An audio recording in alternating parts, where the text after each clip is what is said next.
Just wondering what y'all know about Jimmy at this point. Hurt his knee. Which knee? Left knee. I don't know anything more. I know you guys are down 19 at half. Did it feel precautionary to not have him come out, or was it like? I didn't even know until I got out there and I was drawing up the play with a minute to go, and somebody came in the huddle, said Jimmy's down in the training room. So, and then Rick told me a few minutes later that Jimmy was that he was going to be out the rest of the half. Steve, the 44-point third quarter, obviously without Steph, without Jimmy. What was happening there? Was it movement? Was it shot making? What was the highlight of that 44-point third quarter? The energy, the competitive spirit was right. It wasn't right in the first half. I think we had an attitude adjustment of getting into the fight, and then both BP and Pat just playing the high pick and roll games. We had the floor spaced, and we forced some turnovers. It was a fantastic quarter, and I think it showed that we can play with that kind of pace and energy and take care of the ball, and that's what it has to look like more often, and I'm confident that it will. Steve, you said repeatedly the last couple of days you wouldn't hesitate to use Seth. That you wouldn't hesitate to use Seth. What does it say about him that first game of the year, not a lot of practice time in the last few days, and boom, he rolls out of bed and hits? Well, he comes from the greatest shooting family in the history of basketball, so he's a pro. The guy's been around for a long time, and he's helped win a lot of games for a lot of teams, and he kept himself ready, and he just knows how to play. He's in the right place at the right time. He doesn't turn it over. He's a good passer, and he fights defensively. It's great to have him. That three-man combination of Pat, Buddy, and Seth probably wasn't one that you had in mind. What allowed that trio to work? Well, Pat's pick and roll game was incredible tonight, and second half we played faster. We were able to spread the floor and just get into a lot of high ball screens, and Pat was getting downhill, getting into the paint, and when he wasn't making his mid-range shot, he was moving the ball along, and once you get a paint touch like that, the defense has to react. And as I said, I thought BP did the same thing. Both guys really played great games and created a lot for others. And obviously, we played faster in the second half, spread the floor more, and got a good rhythm going. Just couldn't close the game. I was just kind of wondering how, maybe the thought process and how you land on a specific closing lineup on a night like tonight where your two stars are out, you got, kind of random guys, chipping in. You have a big comeback with a lot of your bench guys. I guess, why did you go with the lineup you went with? You're just going with the guys who have, really played the best and you feel good about. And, we stayed with Gary because he's our best on-ball defender. Buddy is also better defensively than given credit for, and we wanted him on the ball, and we wanted his floor spacing. He got a good look late. He was mad at himself for not knocking it down, that corner shot, but Buddy is a great shooter, and so we were just going with the guys that we felt gave us the best chance. As you mentioned, Pods have been playing well, but did you think about keeping Spencer in there to close? I think you took him out with 3-something left. He was going obviously very well. Yeah. Was that a consideration? It was a consideration, but we wanted to get Brandon back in the game because he was also playing at a high level, and Pat had been out there for a while, and just felt like a good time to sub. We have played them together a little bit. That was discussed in the huddle, but we decided to go with the group that we went with. We've been talking about you're going to have a lot of guards very soon, a lot of guys to put in the rotation. It's not going to be easy, but given what Spencer has done, what he did tonight, is he a guy that you have to look at, like maybe find some more minutes for this guy? Well, Pat's just awesome. He's such a pro, such a competitor, and the fact that he can play any role. He's the same guy every day, whether he plays 21 minutes or 0, and and he's a really good downhill pick and roll player, which is, a powerful force that you need that type of action, especially in the modern game with the floor spacing, and he's a good passer. So I could tell you, I'd love to get him more minutes. We also have Melt coming back, hopefully on this trip. Pat's also on a two-way, so he's limited to 55 games. So we may have to, once Steph is back and we have Melt, we may have to give him some nights off because he's got a 50-game limit. So there's a lot at play here. But Pat's he's an NBA player. He belongs on our roster full time. I guess just to kind of follow, you touched on a little bit with Pat's 50-game limit. Just how much discussion has there been up to this point on how to use those games? Well, we haven't even had the luxury to not have him active, through 22 games. So it hasn't even been a question. But now it will be a question with, once Melt and Steph are back, we do have to ask that question. This was Draymond's 900th regular season game in his career, and for a second-round pick, reaching this milestone, how do you describe, the mark he's made on this franchise and the longevity he's had playing in a position where he's undersized? Draymond is just incredible. He struggled in the first half, and he's such an emotional player, which is, what drives him, that passion, that emotion, and the game just did not go his way in the first half, and I was just so proud of him for fighting through that and then having a great second half, even after picking up those fouls, to sit for a while and come back and play a great fourth quarter. The guy's the ultimate champion, and, we ride with his emotion, and sometimes it gets the best of him, but more often than not, he's just a winner. He's just a championship player and somebody who our guys feed off of. And I thought he was brilliant in the second half after his first half struggles. Steve, after Pat gave you guys a 1-point lead inside 5 minutes, they went on an 18-5 run. Was it a matter of what they were doing? Did they just find another gear, or do you think you guys ran out of gas a little bit? I didn't feel we ran out of gas. I mean, they're 21-1 for a reason. Shea's the MVP for a reason. He goes 5 for 6 from three. The step back at the top of the circle was a huge shot, and it's one you kind of have to live with. You don't want him getting to the rim, obviously, and they made big shots. I think Isaiah Joe made a corner three. Jalen Williams, made a big shot. So you give them credit. They're the NBA champs for a reason. Hey, Steve, what from that comeback do you want to see carry over as you get ready for this road trip? The energy, the competitive fight, the ball movement, ball security. The second half, I think we had like 4 turnovers.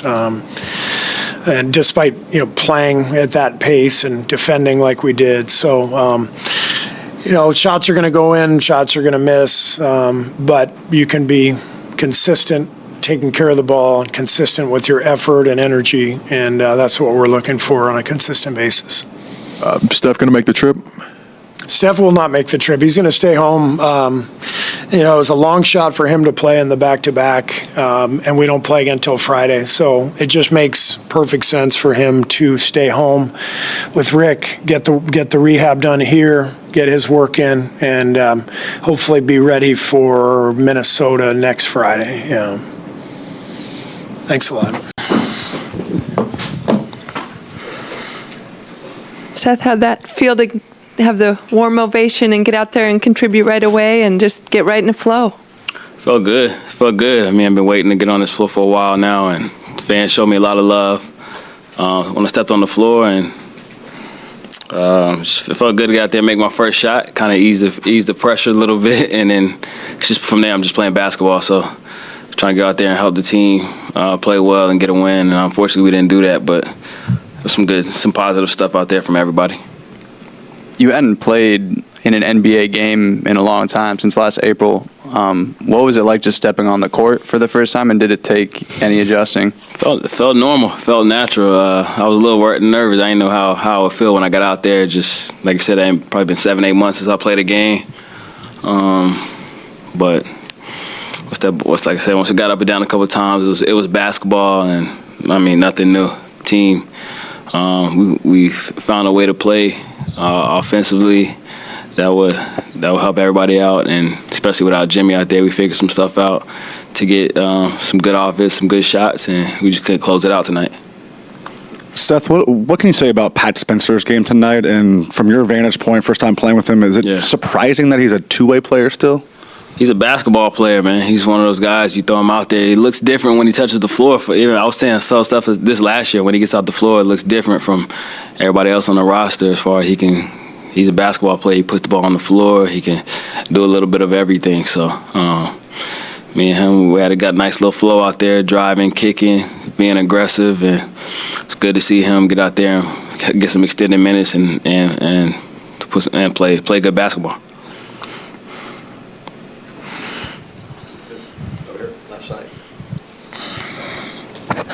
You make that run when Buddy, Pat, QP, and Kuminga are in there. What was sort of working in that run that got the offense flowing? I thought everybody was a weapon. The ball was moving fast. We were playing with pace in the half court. Like, we were moving the ball, drive, swing. JK was able to point out some matchups he wanted. I was able to come up there and screen and slip for him. He was getting downhill and kicking. And I think everybody who touched the ball was aggressive attacking the gap. So I feel like we found something in that second half that could help us over these next couple games. It looked like you had some looks where you were open on the perimeter. Do you feel like there's meat on the bone for you to make you score even more? We're just getting used to playing with each other. I haven't played with any of those guys in a live action ever. So the high IQ guys Draymond, GP, even Pat. They know my game. They see me play enough where they know where to give me the ball and where I like to be aggressive from. So they were finding me in that sense. But like I said, it was good because everybody was being aggressive and looking for their shots, and they found me a couple times. So I feel like we're gonna get better over the next couple games playing as a unit and hopefully get some wins until the main guys get back. What would you say stood out making your Warriors debut compared to debuts you've made with other teams throughout your career? The energy in the building was good. The energy, it's tough coming into your first game, playing against the defending champs who have a brand of basketball. They know what they're doing every night, and we're figuring stuff out. It's my first game with this team, but like I said, in that second half, we play good basketball. So for me, I feel like I'm a basketball player. When I get out there on the floor, I can figure out what the team needs. I can give them what they want. And tonight I had to just be aggressive, looking for my shot, putting it on the floor. I made a couple mistakes defensively just because I don't know the coverages, and I was in the wrong spot a couple times. But I'm gonna get better at that. And then everybody, the main thing was everybody contributed tonight, which was good. Steve Kerr has delivered a worrying update on Jimmy Butler's injury status, and for a battered Golden State Warriors squad, this might be the last thing they needed. With Stephen Curry already sidelined, the Warriors are navigating a rough stretch at a moment when they can least afford setbacks. Draymond Green is also reportedly playing through pain, leaving the bulk of the responsibility on Jimmy Butler's shoulders. But Dub Nation may now be bracing for yet another blow, this time involving their newest leader.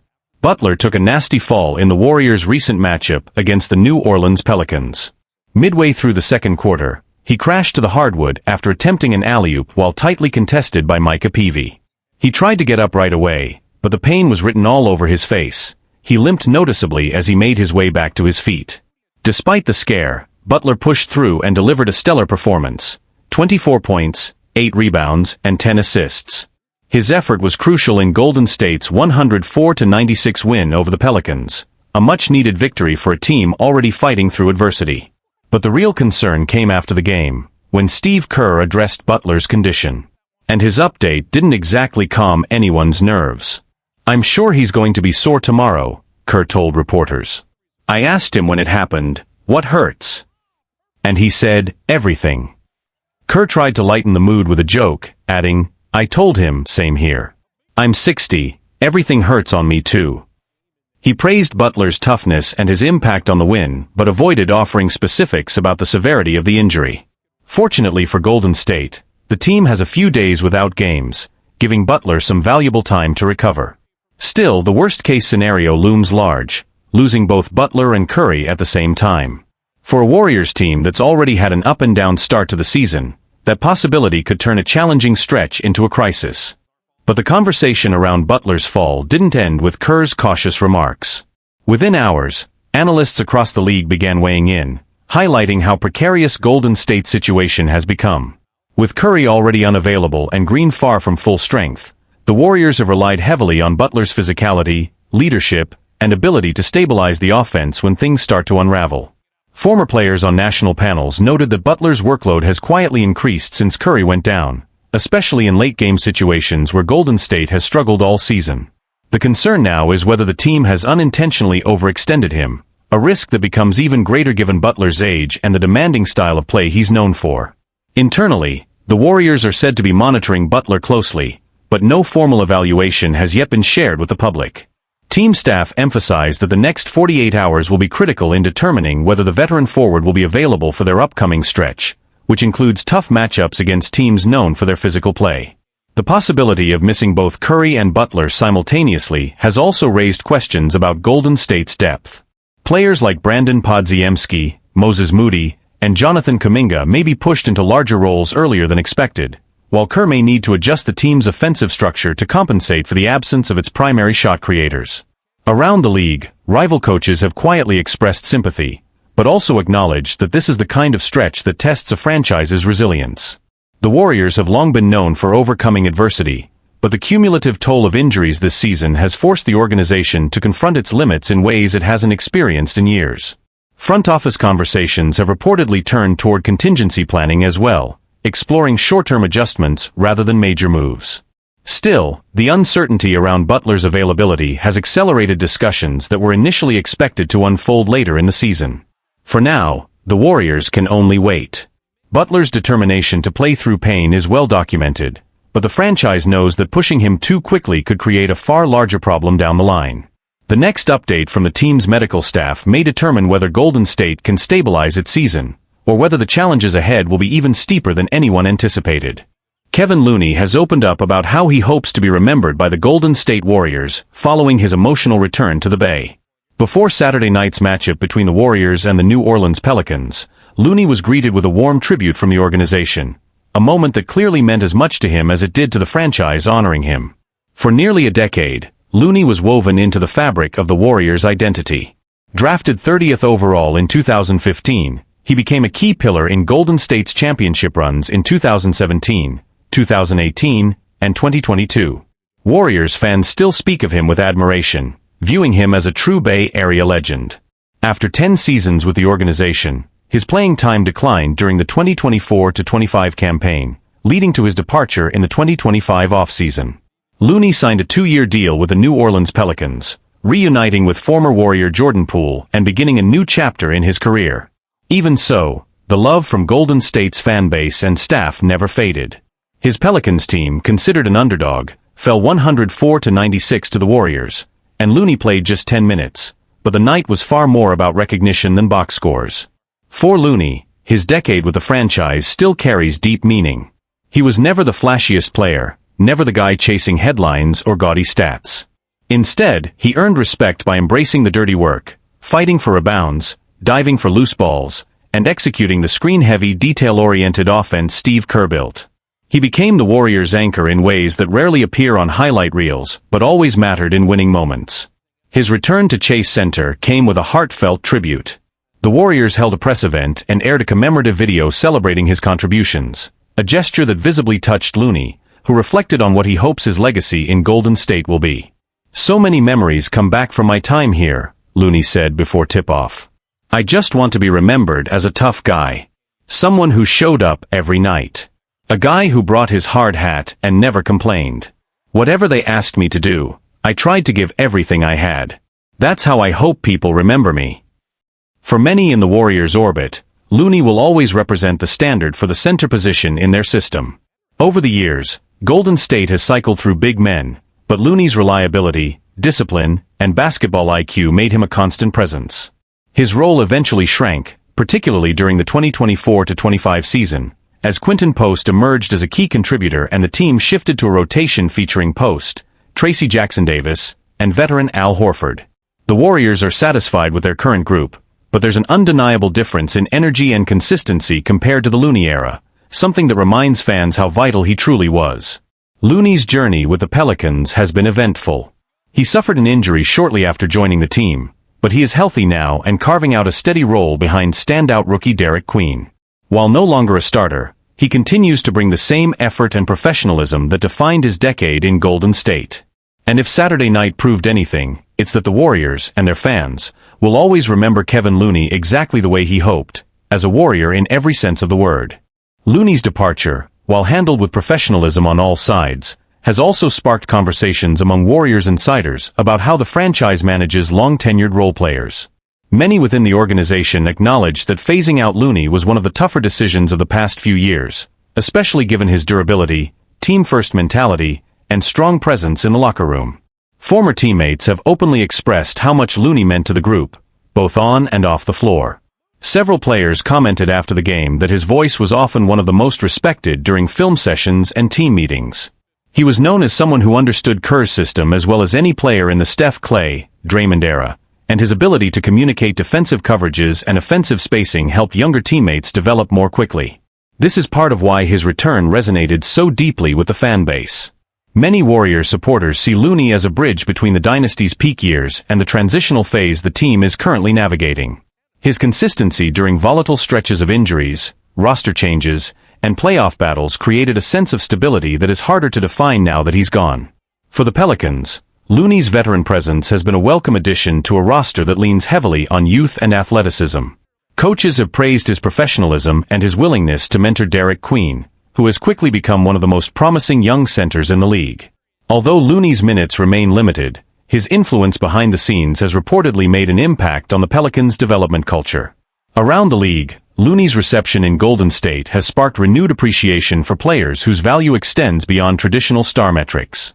Analysts on national platforms pointed out that Looney embodies a type of player every championship team needs, someone who sacrifices touches, embraces a physically demanding role, and stays ready regardless of shifting rotations or roster priorities. Even executives from other franchises commented privately that Looney's recognition was well-deserved, a reminder that longevity, loyalty, and consistency still matter in a league increasingly defined by trades and rapid roster turnover. Golden State, meanwhile, continues to adjust to life without one of its most dependable contributors. While the center rotation has stabilized with Post, Jackson-Davis, and Horford, Kerr has acknowledged that Looney's combination of timing, physicality, and instincts cannot be replicated overnight. Much of the responsibility now falls on Post to maintain the defensive discipline and screening accuracy that Looney perfected over the years. As the season progresses, Warriors fans may find themselves comparing the current frontcourt's chemistry to the standard Looney set through his decade of service. And judging by the heartfelt ovation he received upon his return, that standard remains fresh in the memories of everyone at Chase Center. Gary Payton II reveals how Jimmy Butler is helping him elevate his game in Warriors practices. The Golden State Warriors have been searching for consistency all season long. With an 11-10 record nearly 6 weeks into the campaign, they currently sit 8th in the Western Conference, a spot that would force them into a play-in battle just to reach the playoffs. While Stephen Curry and Jimmy Butler have delivered strong performances, several players haven't quite met expectations, including Jonathan Kuminga and Buddy Hield. But one Warrior has quietly taken a meaningful leap, Gary Payton II. And according to him, Jimmy Butler has played a major role in that improvement. Gary Payton II's one-on-one battles with Jimmy Butler are shaping his game. Payton's stats have never told the full story, and this season is no different. He's averaging just 3.9 points in 11.8 minutes per game. Yet his contributions go far beyond scoring. Payton remains one of the Warriors' most versatile and disruptive defenders, capable of guarding point guards, wings, and even bigs when needed. But Payton says Butler is taking his defensive growth to another level. Speaking with the dunker spot, the the 32-year-old revealed how guarding Butler one-on-one in practice has sharpened his ability to defend players who thrive inside the paint. One night it might be Ja Morant. The next, it could be Lauri Markkanen, Payton explained. I've just got to stay locked in. It could be a big guy, I might have to pick up a center. He added that his role is simple, whatever the coaching staff asks of him, he'll do. I just play within what they need and try to shut down parts of the other team's game plan. But it's Butler, with his physical post-ups and relentless attacks, who is giving Payton the toughest and most valuable reps. Some guys rely a lot on their back-to-the-basket game, like Jimmy. I go one-on-one with him, and that helps a lot when I'm in those matchups where it's just a battle inside. Still, Payton made it clear that defense is a team effort. Take last night, for example, when we needed to stay glued to Markkanen. Everyone helped by being in the right spots and keeping him from getting easy looks. Jimmy Butler determined to play versus Thunder despite injury scare. Butler gave Warriors fans a brief scare on Saturday after taking a hard fall in the second quarter against the Pelicans. Although he stayed in the game, many wondered whether he'd be ready for Tuesday's matchup against the Oklahoma City Thunder. But Butler quickly put those doubts to rest. I'm good. I'm gonna be fine. I've got plenty of protection back there. That was all it was, he told Anthony Slater. And he made one thing clear, he wants to play. We'll see, but I hope so. I want to play basketball. I love stepping on the court and competing with these guys, and I think we've got something special. So let's go out there Tuesday and show it. The Warriors hope Butler's toughness can set the tone for a roster still trying to rediscover its identity. His presence alone has shifted the locker room dynamic, giving Golden State a second star capable of demanding accountability on both ends of the floor, something the team has lacked in recent seasons. Yet his intensity in practice does more than raise the standard. It creates a ripple effect across the rotation, especially among role players like Payton II, who rely on defensive versatility to earn minutes. Team insiders say Butler's competitive approach has fueled some of the Warriors' most physical scrimmages in years, pushing younger players such as Kuminga and Moses Moody to adapt quickly or risk losing ground in the rotation. Kuminga, in particular, has been under increased scrutiny. After entering the season with expectations of becoming a breakout scorer, he has struggled to find consistent rhythm. Coaches believe Butler's arrival, and the defensive matchups that come from it, could serve as a turning point for Kuminga, who has the athletic tools but is still learning how to read complex NBA defenses. Veterans inside the locker room have echoed that sentiment. According to team sources, several players have privately noted that Butler's voice has become one of the dominant presences in film sessions, often challenging teammates to make quicker decisions and communicate more effectively. That approach has resonated with Payton II, who thrives in chaos but appreciates the structure Butler brings. Meanwhile, the Warriors' coaching staff is carefully navigating the delicate balance of embracing Butler's competitive fire while managing the increased physicality of practices. The organization is fully aware that the margin for error this season is slim, especially as the Western Conference grows more crowded. Golden State's 8th place position means any regression could push them into the bottom half of the standings, where a single losing streak can jeopardize postseason hopes. Butler's potential absence on Tuesday would have been a significant blow considering the Thunder's explosive offense.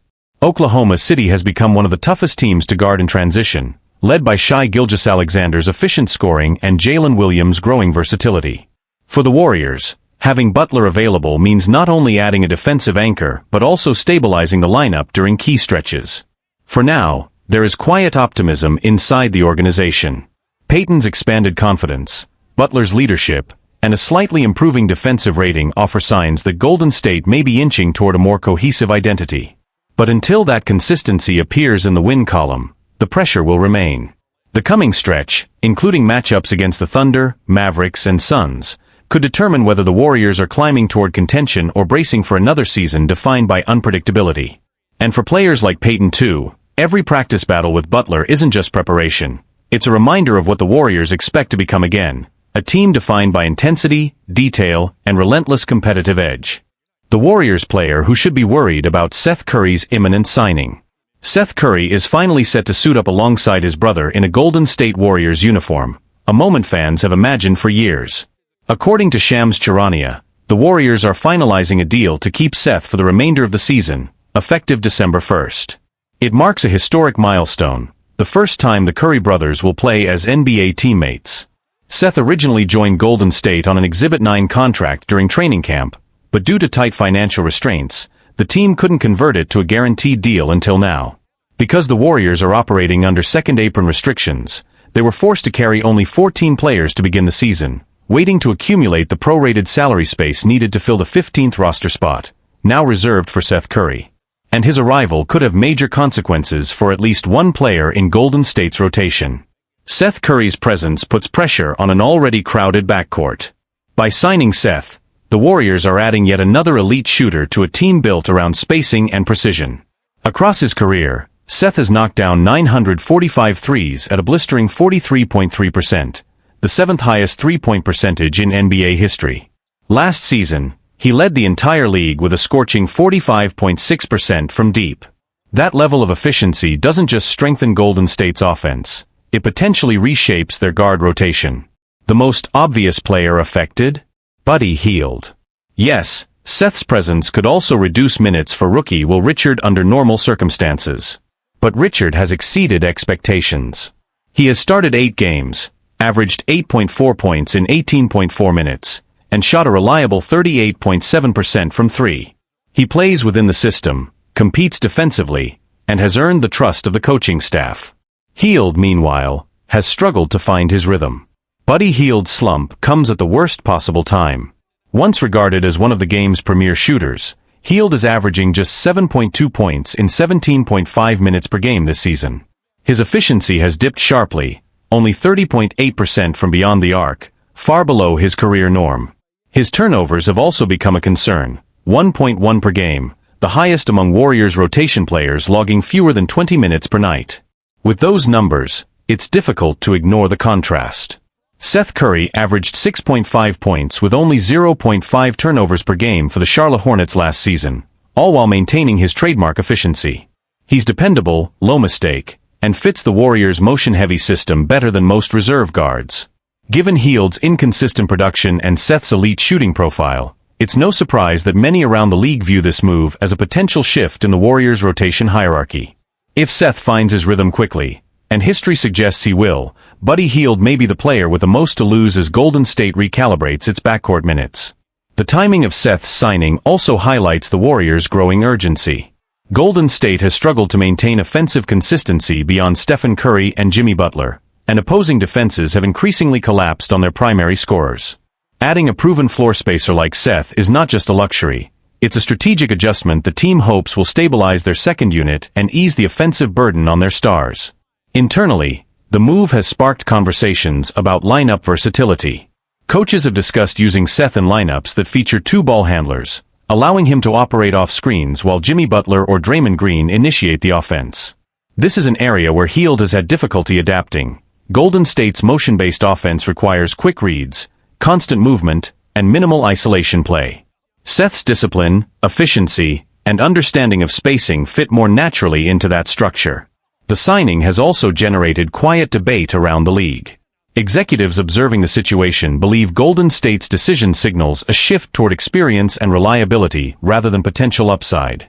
While Hield is still viewed as a valuable scorer, his inconsistency has made it harder for the coaching staff to depend on him in tightly contested games. Seth, on the other hand, has built a reputation as someone who rarely makes mistakes, plays within his role, and consistently hits the shots defenses give him. There's also the chemistry factor. Seth has been around the Warriors' environment for years through Steven, and he understands the culture, expectations, and style of play more intimately than most new additions. Several team staff members expect him to integrate quickly, particularly alongside veterans who value precision and accountability. Meanwhile, Hield's situation becomes increasingly complicated. League analysts have speculated that his diminishing role could lead to conversations about his long-term fit with the team. Some have suggested that if Seth thrives, Hield could become a potential trade asset as the Warriors look to balance the roster later in the season.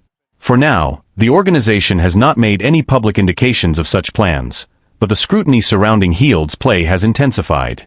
The Warriors are entering a decisive stretch of their schedule, with matchups against strong Western Conference opponents looming. Seth's addition may serve as a spark, giving Golden State another reliable scoring threat in key moments. But it also raises questions about the rotation, roles, and expectations moving forward.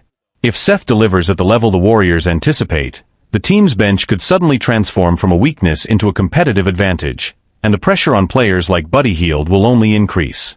Golden State is betting that the Curry brothers' reunion will not only be historic but also a turning point in their season, pushing the team toward greater stability and sharper execution as the playoff race tightens.